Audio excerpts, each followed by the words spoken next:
3:8 எப்படி சொல்லப்பட்டிருக்கிறது? காற்றானது தனக்கு இஷ்டமான இடத்திலே வீசுகிறது, அதன் சத்தத்தை கேட்கிறாய், ஆகிலும் அது இன்ன இடத்திலிருந்து வருகிறது என்றும் இன்ன இடத்திற்கு போகிறது என்றும் உனக்கு தெரியாது. ஆவியினால் பிறந்தவன் எவனோ அவனும் அப்படியே இருக்கிறான். ஆமென். கர்த்தர் நம்மை ஜெனிப்பித்திருக்கிறார். நான் அதை இப்படி ஒரு ஆங்கிள் சொல்ல விரும்புகிறேன், ஆவியானவர் அப்படி இடைபடுறதுனால. காற்று தனக்கு இஷ்டமான இடத்தில் வீசுகிறது, காற்று நமக்கு இஷ்டமான அல்ல, தனக்கு இஷ்டமான இடத்தில். ஏசாயா 55 சொல்லப்பட்டிருக்கிறது, அவர் அனுப்பின வசனம் அவர் விரும்புகிறதை செய்கிறது. அது இன்ன இடத்திலிருந்து வருகிறது என்று அறியாய், இன்ன இடத்துக்கு போகிறது என்றும் அறியாய். அப்ப நான் ஏதாண்டவரை அறிந்து கொள்ள வேண்டும், அதன் சத்தத்தை நீ கேட்கிறாய். நான் மரண இருளின் பள்ளத்தாக்கில் நடந்தாலும் பொல்லாப்புக்கு பயப்பட, தேவரீர் என்னோடு கூட இருக்கிறீர், உமது கோலும். அந்த இருளின் பள்ளத்தாக்குன்னு சொல்லும் போது ஒண்ணுமே தெரியாது, ஆனா மேய்ப்ப நடக்கும் போது அந்த கோல் எடுத்து வச்சு சவுண்டு கேட்குது, எங்க போற தெரியாது. என் வாழ்க்கையில அவர் அனுப்பின காற்று என்னை ஒரு திசையை நோக்கி கொண்டு செல்லுகிறது, என்னை ஒரு திசையை நோக்கி கொண்டு செல்லுகிறது. எங்க கொண்டு போகுது, எங்க கொண்டு போகுது? எசேக்கியேல் 20வது அதிகாரத்துல இப்படி ஒரு வார்த்தை இருக்கிறது. 20வது அதிகாரம் 6வது வசனத்துல, நான் அவர்களை எகிப்து தேசத்திலிருந்து அழைப்பேன் என்றும் அவர்களுக்காக நான் பார்த்து வைத்ததும். நான் பார்த்து வச்சிருக்கிறேன்பா, பாலும் தேனும் ஓடுகிறதும் எல்லா தேசங்களிலும் சிங்காரமுமான தேசத்திலே அவர்களை கொண்டு வந்து விடுவேன் என்றும் அந்நாளிலே ஆணையிட்டு. அப்போ நான் பார்த்த இடத்துல அல்ல, நான் பார்த்து வைத்ததில் அல்ல, காற்று தனக்கு விருப்பமான இடத்தில், விருப்பமான இடத்தில். ஆமென். ஜீசஸ் தெரியாது, அவருக்கு விருப்பம். அந்த காற்று அப்படிதான் வீசும். ஆவியினால் பிறந்தவன் அவனோ, அதனாலதான் அவனை யாராலும் நிதானிக்கவே முடியாது.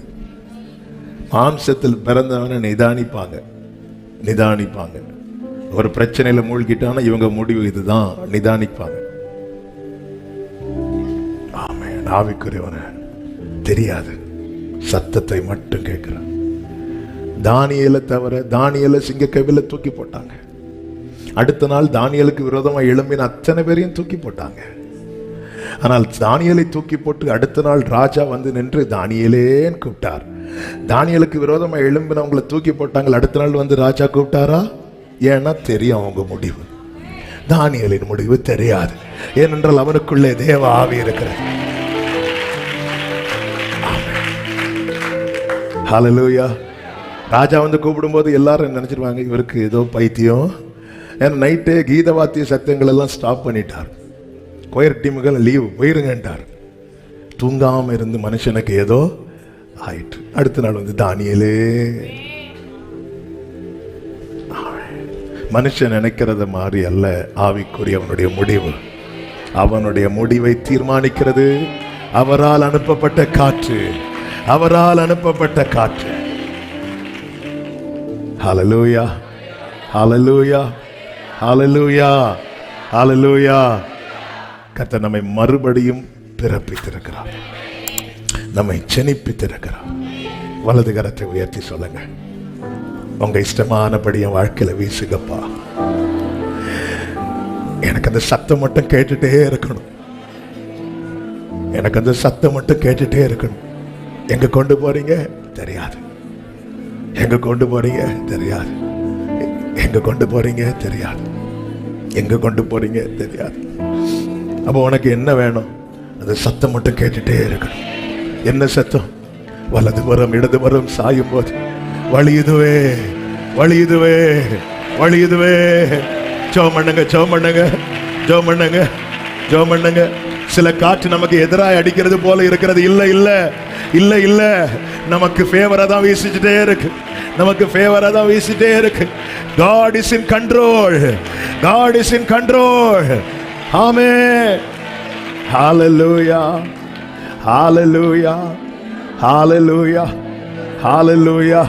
தரபல ரகமமரா ஷேரபாபா. இன்னைக்கு காலையில, நேற்று இரவும் இன்னைக்கு காலையிலையும் நிறைய வார்த்தைகள் ஆண்டவர் இருதயத்தில் அப்படி பொங்கி வெளியே வச்சுட்டு எதை எதை எடுத்து சொல்லேன்னு தெரியாம இங்க வந்து புதிய ஒரு வார்த்தை ஆண்டவர் எடுத்து பேச வச்சுட்டு இருக்கிறார். ஆண்டவர் சில உள்ளங்களோடு இடைபடுறார், பர்சனலா பேசுறார்.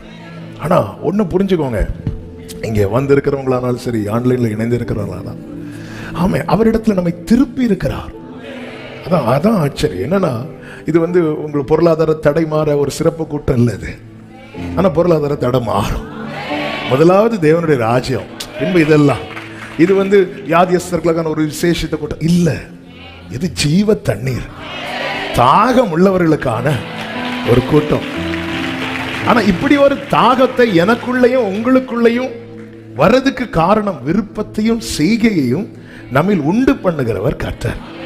அப்ப ஆண்டவர் ஒரு இப்படி அவர் அந்த மேலானவைகள் மேல, நித்தியத்தின் மேல ஒரு தாகத்தை கர்த்தர் ஏற்படுத்தி இருக்கிறார்னா, காலையில் ஒரு சகோதரன் அவருக்கு வர முடியல, வரணும்னு எவ்வளவு பிரயாசப்பட்டு வர முடியல, அது சொல்லும் போதே அழுதுட்டாரு. அப்போ என்ன ஒரு தாகம் உங்களுக்குள்ள, தாகம் வர முடிய சூழ்நிலை, எவ்வளவு முயற்சி முடியாத நிலைமைன்னு சொல்வதும் ஓன்னு போன்ல பேசும்போதே போன வாரமே அழுதுட்டு தான் போனார். அப்ப இந்த தாகம் வந்து நாம ஏற்படுத்தினது அல்ல, நமக்குள்ளே அவர் ஏற்படுத்தினது. எப்படி ஏற்படுத்துகிறார்? சிறுமையும் எளிமையுமானவர்கள் தண்ணீரை தேடி அது கிடையாமல் சில காரியங்களை கிடைக்க விடாம பண்ணி அவர்கள் நாவு தாகத்தால் வரலும் போது கர்த்தராகிய நான் அவர்களுக்கு செவி கொடுத்து, அப்படியெல்லாம் சொல்லிட்டு கடைசியில் ஒரு வார்த்தை இருக்கும், கர்த்தருடைய கரம் இதை செய்தது என்று. எதாண்டவர் செஞ்சீங்க? கிடைக்க விடாம பண்றதா? ஏசாயா 41 என்று நினைக்கிறேன், 41 41:17. சிறுமையும் வாசிங்க. சிறுமையும் எளிமையுமானவர்கள் தண்ணீரை தேடி அது கிடையாமல், அது கிடைக்காம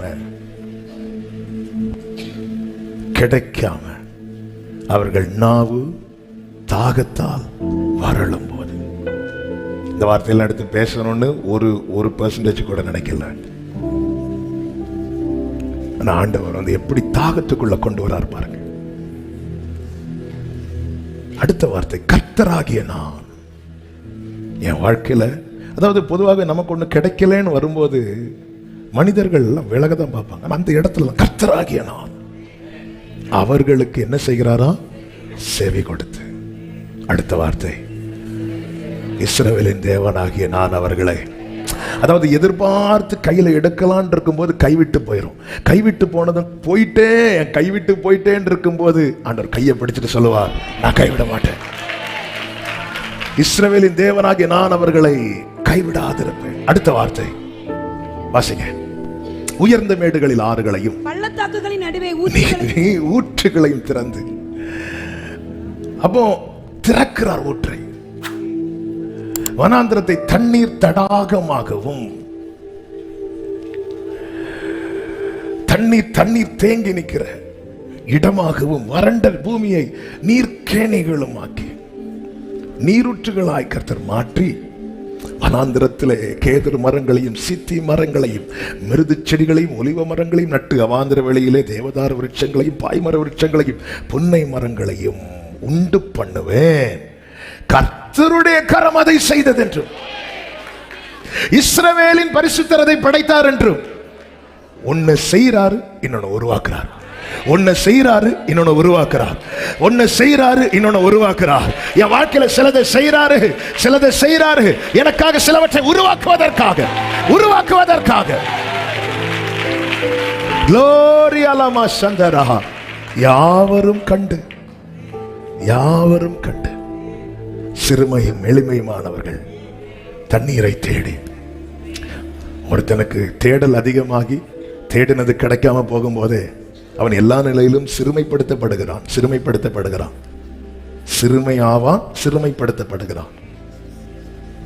என் வாழ்க்கையில் ஆண்டவர் இந்த ஒரு நிலையில நான் சிறுமைப்படுத்தப்பட்டுட்டேனே, நான் சிறுமையாயிட்டேனே ஆண்டவரே, நிமிர்ந்து நிற்க வேண்டிய இடத்துல நான் சிறுமைப்பட்டுட்டேனே, நான் கைவிட மாட்டேன். ஞான் நின்னே கைவிடுமோ ஒரு நாளும் மறக்குமோ? ஞான் நின்னே கைவிடுமோ ஒரு நாளும் மறக்குமோ? அம்மா மறந்தாலும் மறக்காதவன் அந்தியத்தோளம் கூடையுள்ளவன். அம்மா மறந்தாலும் மறக்காதவன் அந்தியத்தோளம் கூடையுள்ளவன். ஞான் நின்னே கைவிடுமோ ஒரு நாளும் மறக்குமோ? ஆண்டவர் இப்படி ஒன்று கேட்கிறாருன்னு வைங்களேன், நான் உன்னை கைவிடுவேன் நினைக்கிறியா? அப்படி கேட்டாருன்னா என்ன சொல்லுவோம்? நான் உன்னை கைவிடுவேன் நினைக்கிறியா? ஆமென். ஹல்லேலூயா. கரம் பிடித்த நாயகனே,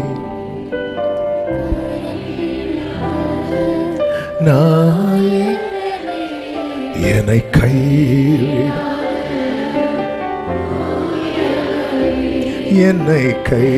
வலது கரத்தை உயர்த்தி கண்களை ஏறெடுத்து இருதயத்திலிருந்து இந்த வார்த்தை சொல்லுங்க. கரம் பிடித்த ஆமென், கரம் பிடித்த நாயகனே,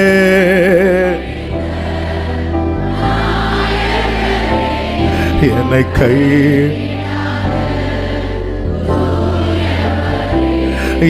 கை சொல்லி பாடு. உம்மை போல புரிந்து கொள்ள யாரும் இல்லையே, யாரும் இல்லையே, யாரும் இல்லையே.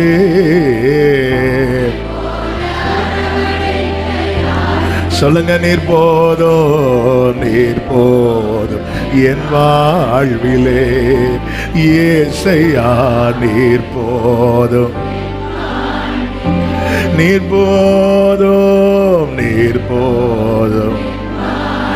என் வாழ்விலே, நீங்க போதும் வா. ஹல்லேலூயா. கர்த்தர் நல்லவர், கர்த்தருடைய கரம் அதை செய்தது. ஆண்டவரே, எனக்கு ஏற்றார் போல ஒரு காற்றை வீச பண்ணுங்க. இல்ல, அவருடைய விருப்பத்தின்படி. ஆமென். எசேக்கியேல் சொல்ற, என்னை பள்ளத்தாக்கின் நடுவே நிறுத்தி. ஆமென். எசேக்கியேலே, ஏன் எசேக்கியேலே இப்படி ஒரு இடத்துல நிக்கிறீங்க? நான் கேட்கவே இல்லை பிரதர், நான் கேட்கவே இல்லை. இப்படி என்னை தூக்கிட்டாரு. ஆமென். தூக்கி பள்ளத்தாக்கி நடுவே நிறுத்தி என்னை சுற்றி நடக்க பண்ண. நானே ஏன் இங்க கொண்டு வந்தான் இருக்கும்போது என்கிட்ட கேள்வி, இது உயிரடையுமா? ஆமென். உன்னுடைய அடுத்த திட்டம் என்ன? திட்டு வாங்காம போயிருங்க. அடுத்த திட்டம் ஆண்டவரே உமக்கே தெரியும். இந்த எலும்பு உயிரடைவான் மட்டும் இல்லை, நான் இனி உயிரடைவானாலும் உங்களுக்கு தான் தெரியும். ஏன் இங்க நிறுத்துறாருன்னு ஒருத்தன் யோசிச்சுட்டு இருக்கும்போது அவன்கிட்ட டிஸ்கஸ் பண்றாரு, இது உயிரடையுமா? என்ன ஆண்டவருங்க, இந்த காற்று அடிக்கிற திசைக்கு போக நீங்க உங்களை ஒப்பு கொடுத்தீங்கன்னா பரலோக தேவன் உங்க கூட டிஸ்கஸ் பண்ணுவார். இன்னும் ஒரு தேவன் அவர் டிஸ்கஸ் பண்ணுவார், உயிரடையுமா? ஹல்லேலூயா. உலகம் நம்ம கூட இருக்கிற உறவுகளே நம்ம கிட்ட கேட்டு ஒரு காரியத்தை செய்ய யோசிக்கும் போது பரலோக தேவன் வந்து இங்க பாரு, இது உயிரடையுமா? எப்படி? நீ உன்னுடைய அபிப்பிராயம் என்ன? ஆமென். இல்ல, எவ்வளவு பெரிய தேவன். ஆண்டவரே, உங்க விருப்பப்படி தான் என் வாழ்க்கையில் இந்த காற்றை வீச பண்றீங்கன்னு தெரியுது. சில காரியத்தை என்னால் ஏற்றுக்கொள்ள முடியுது, சில காரியத்தை ஏற்றுக்கொள்ள முடியலை. நான் என் ஜெபத்தில் ஒரு நாளை வைக்கல, என்னை உலர்ந்த எலும்புகள் நிறைந்த பள்ளத்தாக்கி நடுவில் நிறுத்துங்க, நான் வைக்கல, நான் கேட்கல. நான் வேணா இப்படி கேட்டிருப்பேன், விருட்சங்கள் நிறைந்த. நம்முடைய ஜெபம்லாம் எசேக்கியேல் 47, கர்த்தருடைய திட்டம் எசேக்கியேல் 37. என்ன பண்ண? ஆனால் 37 காண வைத்தது உண்டானால் 47 கொண்டு போ. மாறாவை காண வைத்தது உண்டானால் ஏலிமுக்கு கொண்டு போவா. எசேக்கியேல் 37 கொண்டு போய் நிறுத்தினது உண்டானால் அதே ஆவியானவர் எசேக்கியேல் 47. ஆமென், ஆமென் சொல்லுங்க பார்க்கலாம். ஹல்லேலூயா. அடிக்கிற இந்த காற்று அடிக்கிறது தெரியாது, அவர் கொண்டு போய் நிறுத்தி. ஆனா சில சூழ்நிலையில நம்ம கலங்கிரும். அதே எசேக்கியேல் 3வது அதிகாரத்துல 14வது வசனத்தில் சொல்லப்பட்டிருக்கிறது, ஆவி என்னை உயரெடுத்து கொண்டது, நான் என் ஆவியின் உக்கிரத்தினாலே மனம் கசந்து போனேன், ஆனாலும் கர்த்தருடைய கரம் என்மேல். ஹல்லேலூயா. சில இடத்துல கொண்டு போகும்போது நம்மளால மனம் கசந்து போனேன், அந்த இடத்துல கர்த்தருடைய கரம். கரம். ஹல்லேலூயா. உங்க கரம் இருக்க எந்த பாதையையும் தாண்டிடு, மலரா எந்த. ஆமென். எந்த பாதையையும் க்ளோரி, எந்த சூழ்நிலையும்.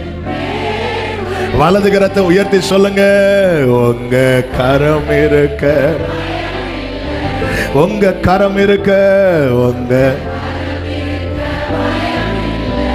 ஹல்லேலூயா. அந்த காற்று அடிக்கட்டும், அந்த காற்று அடிக்கட்டும். சொல்லுங்க, காற்று அடிக்கட்டும். எந்த காற்று? அவருடைய காற்று, அவருடைய காற்று அடிக்கட்டும். வார்த்தையை பிடிச்சிட்டு நில்லுங்க, வார்த்தையை பிடிச்சிட்டு நில்லுங்க. நீங்க வார்த்தையை பிடிச்சிட்டு நில்லுங்க. திடீர்னு ஒரு காற்று அடிக்கும், சமுத்திரம் விலகும். காற்று அடிக்கும், சமுத்திரம் விலகும், காற்று அடிக்கும். ஆமென். மோசே, காமெடி பண்றீங்க மோசே. ஆமென். சமுத்திரத்துக்கு முன்னாடி வார்த்தை எப்படி பிடிச்சிட்டு இருந்தா. ஆமென். ஹல்லேலூயா. நமக்கே சிரிப்பு வருமா இல்லையா?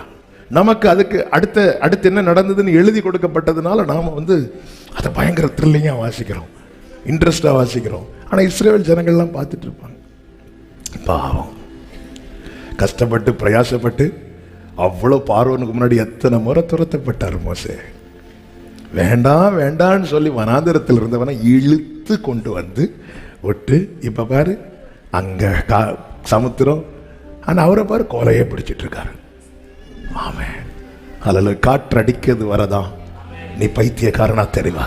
காற்று அடிக்கிறது வரதான் நீ பலவீனனாய் தெரிவா. காற்று அடிக்கிறது வரதான், காற்று அடிக்கிறது வரதான்.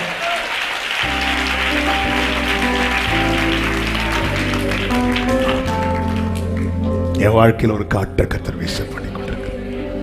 அது இஷ்டமான இடத்துக்கு, அது இஷ்டம். ஒரு காற்று அடிக்குது. Thank you holy spirit. ஆமென். ஒரு காற்றை கர்த்தர் வீச பண்ணும். தெரியல எங்க போகுதுன்னு தெரியல. சத்தம் கேட்குது, சத்தம் கேட்குது, சத்தம் கேட்குது. தளரும் போது தயங்காதே தளராதேங்கிறார். பயப்படும் போது பயப்படாதேங்கிறார்.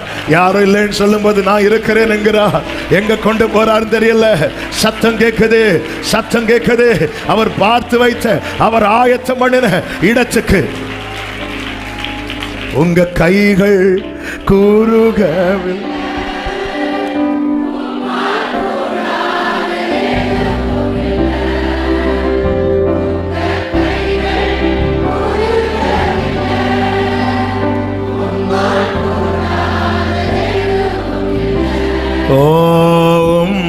கூட ஆவி எசேக்கியேலை உயர எடுத்துக்கொண்ட போது அவர் சொல்றார், நான் என் ஆவியின் உக்கிரத்தினாலே மனம் கசந்து போனேன். ஆனாலும் கர்த்தருடைய கரம், அதாவது ரொம்ப வேதனையில இருக்கிறவன, ஒருத்தங்க ரொம்ப வலியில இருக்கிற போது அவங்க கிட்ட பேசுற நம்ம வார்த்தைகளை விட அவங்க ஷோல்டர்ல அப்படி கை வச்சுட்டு ஒரு 2 நிமிஷம் நின்னு வைங்களேன். ஆமே, தேற்றரவாளனவர். 15வது வசனத்தில் சொல்லப்பட்டிருக்கிறது, கேபார் நதி அண்டையிலே தெலாபீபிலே தாபரிக்கிற சிறைப்பட்டவர்களிடத்துக்கு நான் வந்து அவர்கள் தாபரிக்கிற ஸ்தலத்திலே தாபரித்து 7 நாள் அவர்கள் நடுவிலே பிரமித்தவனாய் தங்கினேன். 16வது வசனத்தில் 7 நாள் முடிந்த பின்பு கர்த்தருடைய வார்த்தை எனக்கு அப்ப கொஞ்சம் ரிலாக்ஸ் பண்ண வச்சுட்டு பேசுறாரு. ஏன்னா சில பாதையில தேவன் நடத்தும் போது 2016 தகப்பனார் மரணத்துக்கு பிற்பாடு 2017 நினைக்கிறேன், இல்லை ஆமாம் ஜனவரி மாதமா பிப்ரவரி மாதமா தெரியல, ஒவ்வொருத்தர் பிரச்சனைகளை கேட்டு தாங்க முடியாமல் அந்த இரவு நான் புலம்புற ஆண்டவர்கிட்ட, என்னால் முடியாத ஆண்டவரே, ஏன்னா அவ்வளோ பாரங்களை சுமந்து அது வரைக்கும் எல்லாரும் அப்பாட்ட ஷேர் பண்ணிட்டு இருந்தாங்க. நமக்கு நம்ம ஸ்டேஜில் வருவோம், ஆராதிப்போம், போவோம், அவ்வளோதான். ஆனால் இப்போ எல்லாரும் வெளியே நல்லா இருக்கிறவங்க மாதிரி இருக்கிறாங்க, ஆனால் உள்ள அவ்வளோ வேதனை. அவங்க ஒரு ஊழியக்காரனாக நம்மளை முன் வச்சு இந்த காரியத்தை சொல்லும்போது ஒரு இரவில் என்னால் தாங்க முடியாமல், என்னால் சுமக்க முடியாது ஆண்டவரே, தூக்கி இப்படி தலையில் வச்சுட்டீங்களே ஆண்டவரேன்னு சொல்லிட்டு ஒரு இரவில் இருந்து புலம்பிட்டு ஜோம் கூட பண்ணாமல் அப்படியே தூக்கிட்டேன். அடுத்த நாள் காலையில் தான் ஆண்டவர் இந்த சத்தத்தை கேட்க வைக்கிறார், ஓங்கும் புயமும் பலத்த கரமும் உன் பக்கமே உண்டு. சில நேரத்தில் அந்த இடத்துல வந்து ஆண்டவர், அதை எப்படி நீ சொல்லலாம், அது எப்படி நீ அழலாம், இல்லை அந்த கரை வந்து கொஞ்சம், ஏன்னா அவன் மனசுல ஒரு திட்டம் வச்சிருக்கிறார். அந்த திட்டத்துக்குள்ள உன்னை கொண்டு போகணும்னா சில கசப்பான அனுபவங்கள் வாழ்க்கையில வரும், மாறா வரும். நகோமியின் மாறாவுக்கு காரணம் நகோமி, ஆனால் இஸ்ரவேலின் மாறாவுக்கு காரணம் கர்த்தர். அதனால் அது பக்கத்தில் ஒரு மரம் வளர பண்ணப்பட்டு ஒரு 7 நாள் இவனை உட்கார வைக்கிறார். உட்கார கொண்டு எதுவுமே பேசல. அவன் வார்த்தையை தேடி பார்த்துருப்பான், வார்த்தை இல்லை. எந்தனையோ பிரசங்கம் கேட்டிருப்பான், ஆறுதல் இல்லை. ஏன்னா வார்த்தை உண்டாகலையே, ஏன்னா மனம் கசந்து போயிட்டான். இனி இந்த இடத்துல தேவ திட்டத்தை வெளிப்படுத்தினா நல்லா இருக்காது. அவனை உட்கார வச்சுட்டு 7 நாள் முடிந்த பின்பு கர்த்தருடைய வார்த்தை அவனுக்கு உண்டாகி, மனுபுத்திரனே, உன்னை இஸ்ரவேல் வம்சத்தாருக்கு காவலாளனாக வைத்தேன். நீ என் வாயினாலே வார்த்தையை கேட்டு என் நாமத்தினாலே.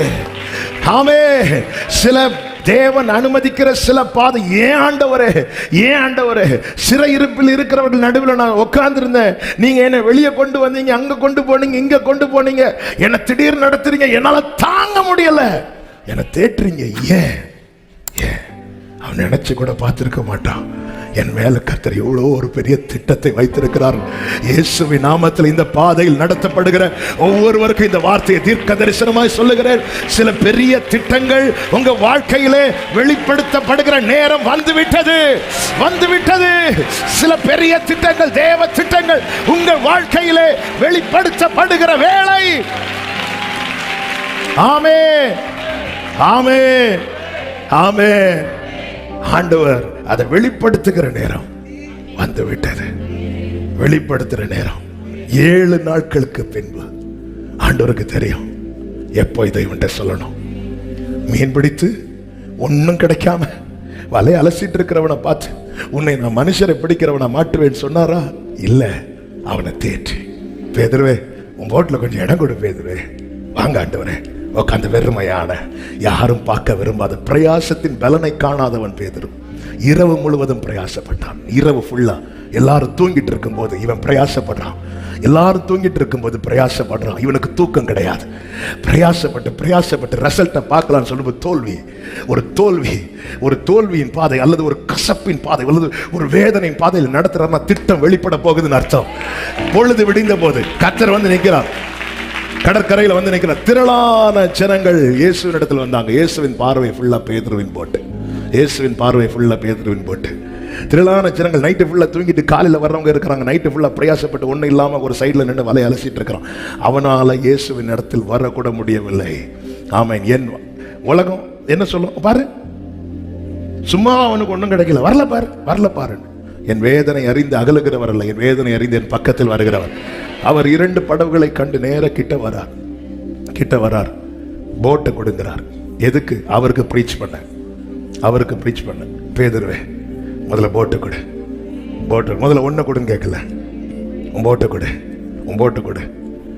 ஆமே, இந்த வெறுமையான போட்டையே என் ராஜ்யத்துக்காக என்னால் யூஸ் பண்ண முடியும்னா ஒன்ன ஆண்டவர் நீ ஆழத்துக்கு கொண்டு போயாச்சு. வலைய போடு, எல்லாம் நிரம்பு. பார்த்துட்டியா? வா, எங்க ஆண்டவரே உன்னை மனுஷரை பிடிக்கிறவனாக மாற்றுவேன். வாழ்க்கையில தேவன் அனுமதிக்கிற சில காரியங்கள், தேவன் அனுமதிக்கிற சில வேதனையான தருணங்கள், இந்த காற்று அடித்து அதனால இப்படிப்பட்ட சூழ்நிலை வருமானா புரிஞ்சுக்கோங்க, திட்டம் வெளிப்படுத்தப்படுகிற நேரம் வந்துவிட்டது.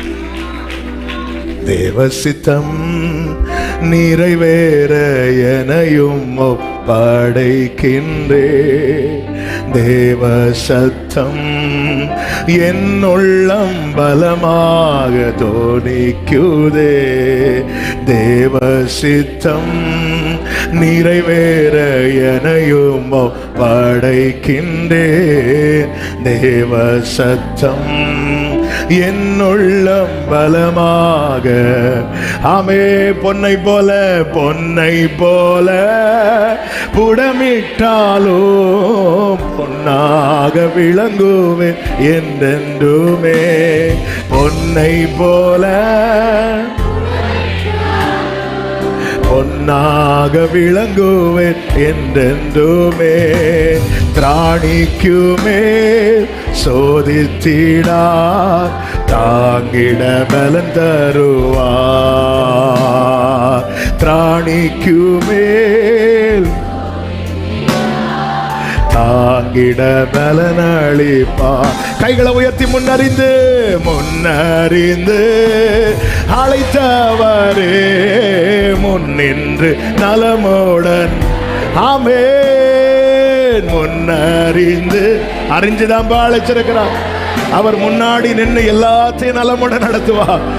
இப்ப சொல்லுங்க, சகலமோ நன்மைக்கென்றே சாட்சியாய் முடித்திடுவார். இதெல்லாம் சாட்சியாக சகோதரா, இதெல்லாம் சாட்சியாக சகோதரி. சரபல ரதனரா, ஆமென். சாட்சியாய் முடித்திடுவார். சோதனையை சகிப்பவனே, சாந்தமும் பொறுமையும் உள்ளவனே. சோதனையை glory உள்ளவனே. ஜீவ கிரீடம் பெற்றிடுவார். ஜோதியாய் பிரகாசிப்பார். ஜீவ கிரீடம் ரிகமல துடரமம சிரே சொல்லுவோமா? கஷ்டமெல்லாம் தொலையும் ஒரு நாள். கஷ்டமெல்லாம் 7 நாளுக்கு பின்பு எசேக்கியேலுக்கு கர்த்தருடைய வார்த்தை உண்டானது போல, தேவ திட்டம் வெளிப்படுத்தப்பட்டது போல, கர்த்தர் சில காரியங்களை உங்கள் வாழ்க்கையிலே வெளிப்படுத்த போகிறார். ஆமென். ஹல்லேலூயா. இரட்டிப்பான பங்கை பெற இரட்சகர் அழைத்திடுவார். இரட்டிப்பான அர்ப்பணி போடுங்க. வலது கரத்தை உயர்த்தி, தேவ சித்தம் நிறைவேற எனையும் ஒப்படைக்கின்றே. தேவ சத்தம் என்னுள்ளம் பலமாக. ஆமென். தேவ சித்தம்.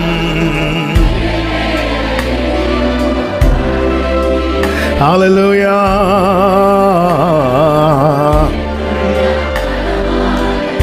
ஆமென் சொல்லுங்க பார்க்கலாம். ஹல்லேலூயா. ஆமென். ஒரே ஒரு வசனத்தை நம்ம கொஞ்ச நேரம் தியானித்து நம்ம கொஞ்ச நேரம் சோமட போறோம். அதுக்கு முன்னாடி ஒரு சில காரியங்களை மட்டும் அறிவிக்கிறேன். ஆமென். நான் அந்த ஃப்ளோ விட்டுறக்கூடாதுன்னு தான் அப்படியே வேடில் போயிட்டு இருந்தேன். ஆமென்.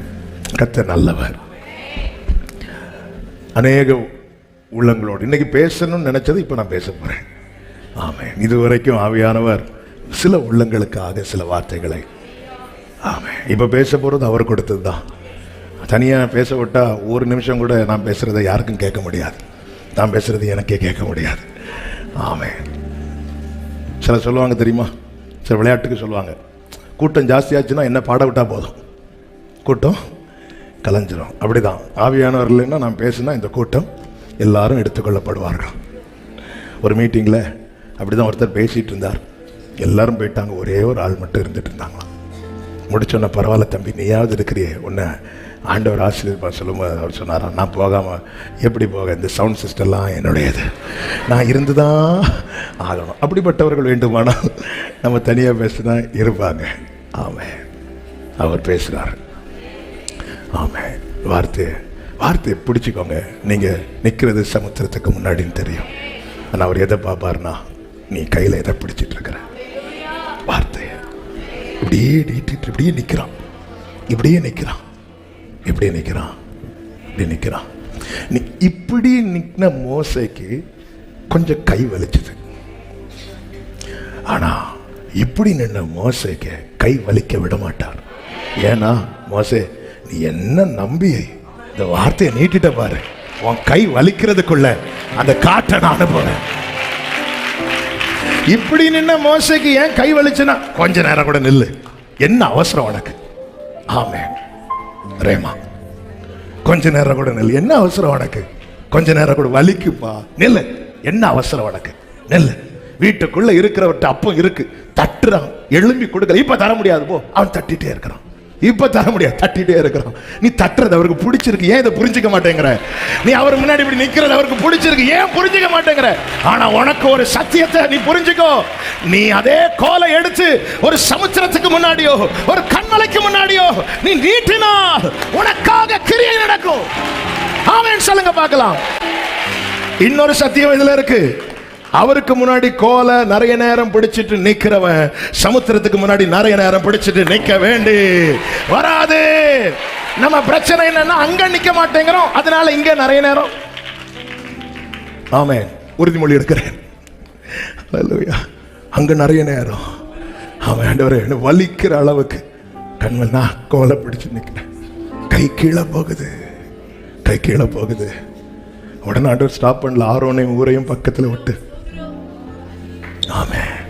ஹல்லேலூயா, ஹல்லேலூயா. கர்த்தர் நல்லவர். ஆமென். நாளைக்கு நமக்கு இந்த ஃபைனல் டே பிரேயர். இன்னையோட இந்த ஆகஸ்ட் மாதம் முடியுது. எந்த நாள்னே தெரிய மாட்டேங்குது. ஆமென். நேற்று நைட்டு தான் ஞாபகம், நேற்று ஈவினிங் தான் ஞாபகம் வந்துச்சு, நாளை கழிச்சு வாக்குத்தத்த ஆராதனை உண்டு. ஆனால் ஆண்டவர் வார்த்தை ஏற்கனவே கொடுத்துட்டார். ஆமாம். காலை 5 மணிக்கு நமக்கு வாக்குத்தத்த ஆராதனை உண்டு, 5 முதல் 6 மணி வரை. காலை 10 மணிக்கு நமக்கு ப்ரேயர். ஆனால் நீங்கள் எவ்வளோ சீக்கிரம் வர்றீங்களோ அவ்வளோ உங்களுக்கு நல்லது. ஆமாம், கொஞ்சம் சீக்கிரம் வாங்க.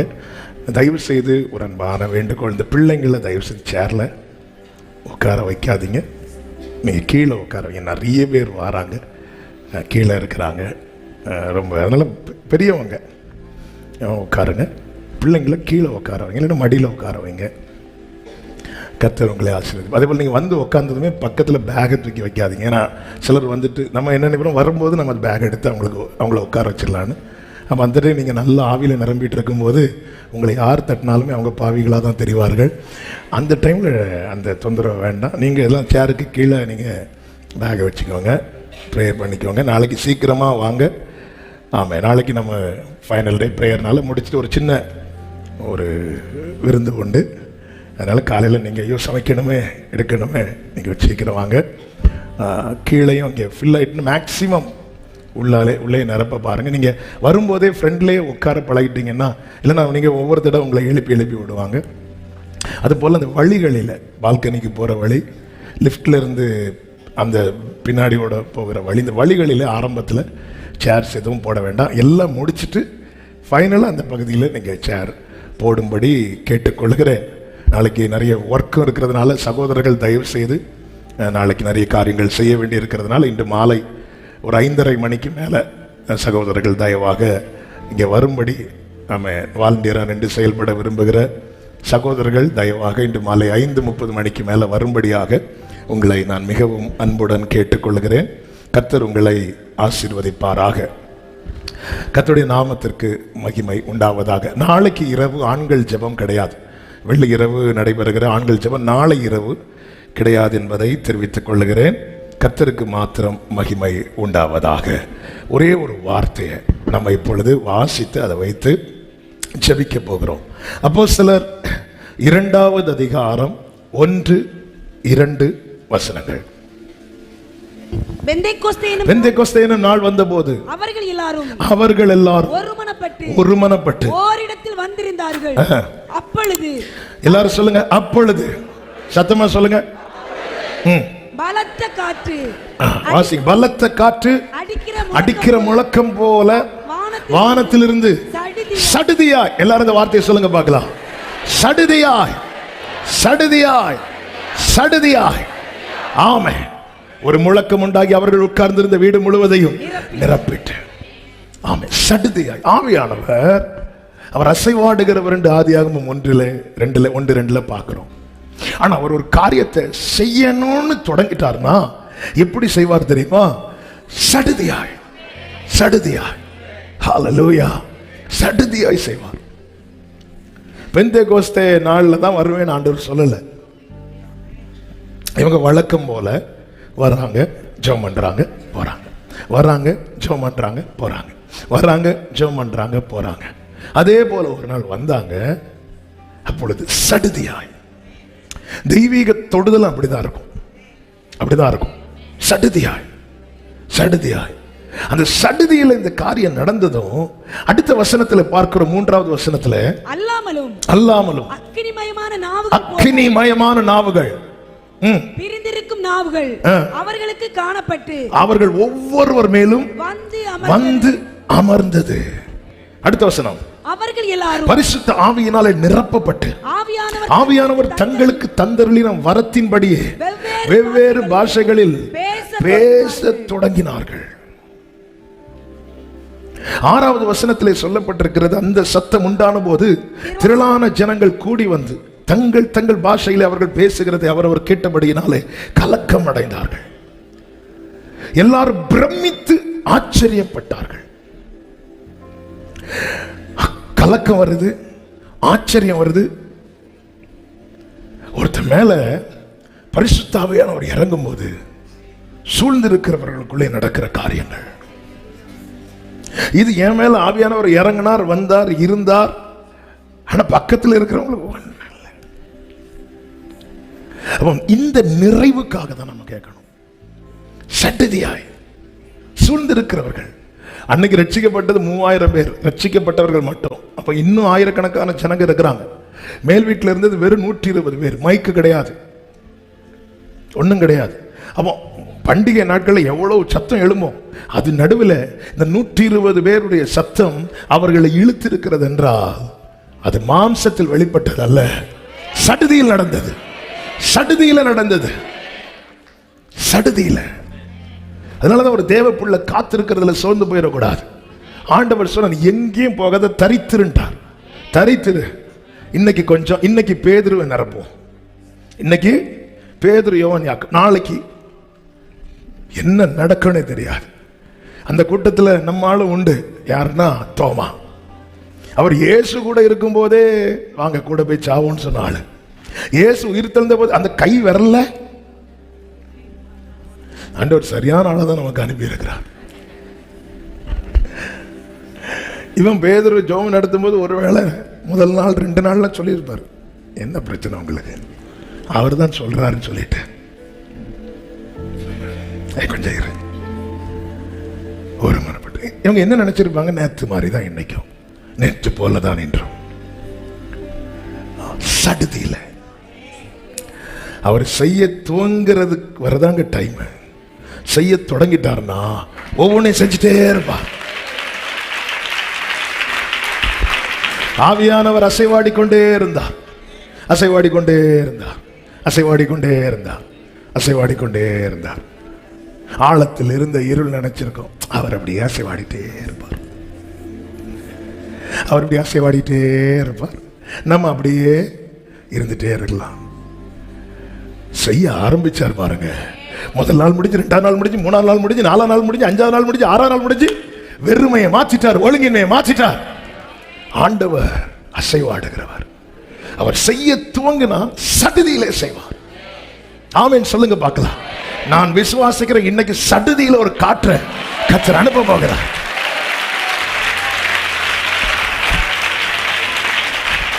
நியாயாதிபதிகள் 14வது அதிகாரம் 5-6 வசனங்களில் இப்படி சொல்லப்பட்டிருக்கிறது. அப்படியே சிம்சோனும் அவன் தாயும் தகப்பனும் திம்னாத்துக்கு போக புறப்பட்டார்கள்.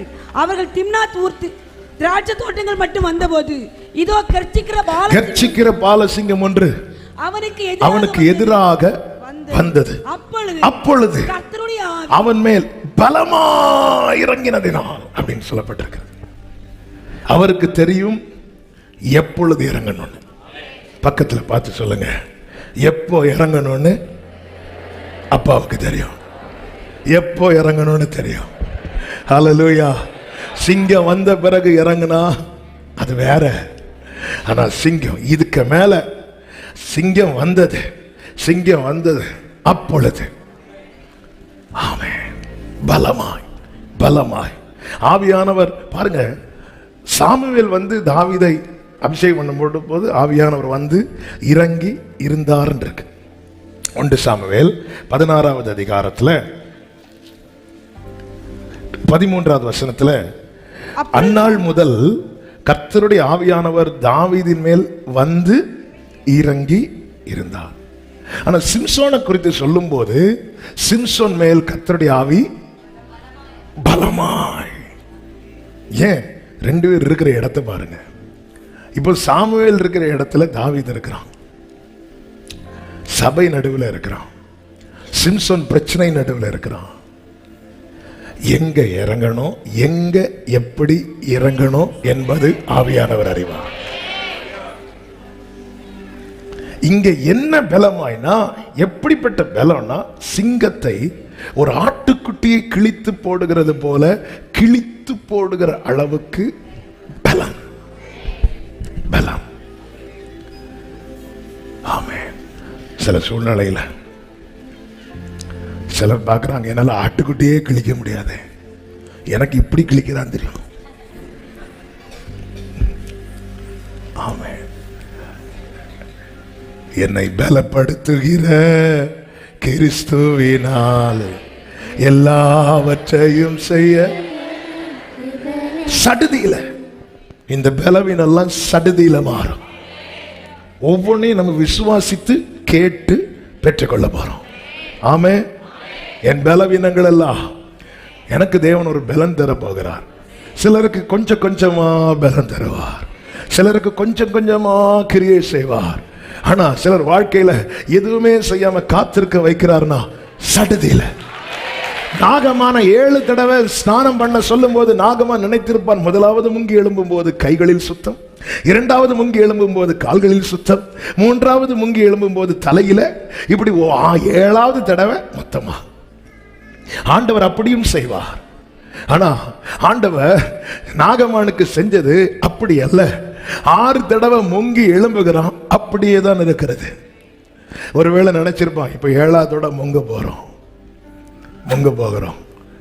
உள்ள முங்கி எழும்புறதுக்கு எவ்வளவு செகண்ட்ஸ் தாங்க இருக்கும். உள்ள போய் முங்கி காத்திருப்பு கூட்டம் நடத்திட்டு மேல வரல. சிலர்லாம் ஞான ஸ்நானம் கொடுக்கும்போது உடனே உயிர் தள்ளுவாங்க. அப்படி முக்கிறதுக்குள்ள துள்ளி குதித்து, சிலர் எங்களுக்கு ஞான ஸ்நானம் கொடுக்கிறது மாதிரி அப்படி நீங்களும் ஒரு வாட்டி கூட வாங்க. தண்ணீருக்குள்ள மூழ்கி எவ்வளவு நேரம்? ஃபர்ஸ்ட் தடவை முங்கும் போது கொஞ்சம் நல்ல பிரீத்தை பிடிச்சிட்டு இருக்கலாம், செகண்ட் டைமும் கொஞ்சம் பிடிச்சிட்டு இருக்கலாம், தேர்ட் டைமும் இருக்கலாம், ஃபோர்த் டைம் இருக்கலாம், தளர்ந்துரும். முதல் தடவை கொஞ்ச நேரம் இப்படி இருந்துட்டு இப்படி உள்ள இப்படி பார்த்துட்டு எழும்பி திருப்பி போய், அது என்ன மனுஷனப்பா, திருப்பியும் போய் ஒவ்வொரு தடவை எழும்பும் போது அவன் வீட்டுக்கு போலான் இருக்கும் போது ஒரு வேலைக்காரன் சொல்லுவான், வந்ததுதான் வந்தோம். முங்கி ஒவ்வொரு தடவை எழும்பும் போது இரு வாரேன், 2 5 6 7 தடவை முங்கும் போது ஆண்டவரே, அந்த வேலைக்காரன் சொல்லிப்போம், வெளியே வந்துடா வர வேண்டாம், வெளியே வந்தா என்ன முக்கிடுவான். 7 தடவை முங்கி எழும்பும் போது இந்த கிரியையை கர்த்தர் இன்னைக்கும் செய்ய வல்லவர். நம்புறவங்க நல்ல சடுதியில, ஜீசஸ் சடுதியில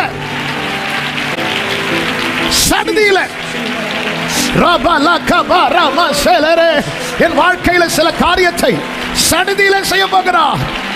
சில காரியங்களை சடுதியில, சில மாற்றங்களை சடுதியில. ஜீசஸ் அப்போஸ்தலர் 16வது அதிகாரத்துல 25 26 வசனங்களிலே, நடுராத்திரியிலே பவுலும் சீலாவும் ஜெபம் பண்ணி தேவனை துதித்து பாடினார்கள். காவலில் வைக்கப்பட்டவர்கள் அதை கேட்டுக் கொண்டிருந்தார்கள். சடுதியிலே சிறைச்சாலையின் அஸ்திபாரங்கள். ஒரு விஷயம் கூட 25 வாசிங்க. நடுராத்திரியிலே பவுலும் சீலாவும் ஜெபம் பண்ணி தேவனை துதித்து கொண்டிருந்தார்கள். ஏன் திடீர்னு நடுராத்திரியில துதிக்கிறாங்க? திடீர்னு இல்லப்பா, இது அவர்களுடைய வழக்கம். அப்போஸ்தலர் 16வது அதிகாரத்துல நீங்க பாத்தீங்கன்னா 13வது வசனத்துல சொல்லப்பட்டிருக்கிறது, ஓய்வு நாள் நாங்கள் பட்டணத்துக்கு வெளியே போய் ஆற்றின் அருகே உட்கார்ந்து வழக்கமாய் ஜெபம் பண்ணுகிற இடத்தில் உட்கார்ந்து, எங்க போனாலும் ஜெபிக்கிறதுக்கு ஒரு இடத்தை பார்ப்பாங்க. இந்த பவுல்களும் பெர்மனண்டா ஒரு இடத்துல இருந்தது கிடையாது. ஒவ்வொரு இடத்துல எங்க போனாலும் இது வழக்கம் இருக்கு. வழக்கம் ஜெயில போட்டாலும் அதே மாதிரி தான் ஜெபம் பண்றாரு. சில சொல்லுவாங்க, நீ ஜெர்மனி தான் இப்போ இந்த நிலைமைக்கு வந்து நிக்கிற. ஜெர்மனி ஒரு சகோதரர்ல நிறைய பேர் சொல்லி இருக்கிறாங்க. ஒரு சகோதரர் என்கிட்ட சொன்னதுனால எனக்கு பாஸ்டர், ஜெபம் பண்ணாலே பிரச்சனை, ஜெபம் பண்ணாலே வீட்டில் பிசாசு போராடுறான். அதனால ஒரு தீர்மானத்துக்குள்ள வந்துட்டேன், இனி ஜெபமே. ஆமென், ஹல்லேலூயா. இது இவங்க வழக்கம். என்ன பவுலே, நீங்க ஜெபம் பண்ணி இப்ப எங்க இருக்கிறீங்க பாருங்க. நடுராத்திரியில பவுலும் சீலாவும். கர்த்தர் உங்ககிட்ட ஒரு நற்கிரியை தொடங்கினா செஞ்சுட்டே இருங்க. சூழ்நிலை ரொம்ப டைட் ஆகுதுன்னா புரிஞ்சுக்கோங்க, சடுதியில ஒண்ணு நடக்க போகுது. நடுராத்திரியில பவுலும் சீலாவும் ஜெபம் பண்ணி தேவனை துதித்து பாடினார்கள். காவலில் வைக்கப்பட்டவர்கள் பகலில் வேறொன்றை கேட்டுக்கொண்டிருந்தார்கள். ஏன்னா இவங்களை சும்மா கட்டி வைக்கல, அடித்து. அதுக்கு முந்தின வசனத்தில் இருக்கிறது, வஸ்திரங்களை கிழித்து போடவும் அவர்களை அடிக்கவும் சொல்லி 23வது வசனத்தில் அவர்களை அநேக அடிச்சவன் டயர்டான பிறகு, அடிச்சு டயர்டானதுக்கு அப்புறம் அப்ப அடிக்கும் போதெல்லாம் மாம்சம் பலவீனம் அல்லவா, எவ்வளவு கத்தி இருப்பாங்க, எவ்வளவு கதறி இருப்பாங்க. ஒரு முள்ளு குத்துனாலே அம்மா அப்படின்னு நம்ம கத்துவோம்ல, என்ன அடி அவங்கள.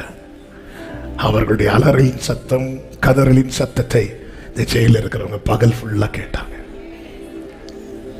பகல்ல அவங்களால துதிக்க முடியல, ஏன்னா அவ்வளோ வேதனை, அவ்வளோ அடி. ஆனால் நைட்டு எல்லாரும் தூங்க போற நேரம், சிறைச்சாலை காக்கிறவனும் பூட்டிட்டு வீட்டுக்கு போயிட்டான். இப்போ இவங்க வழக்கம் போல, இப்போ இவங்களுக்கு கை தட்ட முடியாது, இப்போ இவங்களுக்கு முழங்கால் போட முடியாது. கொஞ்சம் பலன் இருக்கு, நீ கொஞ்சம் பலன் எடுத்து என் நாமத்தை மறுதலியாதபடியா நான் திறந்த வாசலை உனக்கு முன்பாக. அதுதான் இங்க நடக்குது.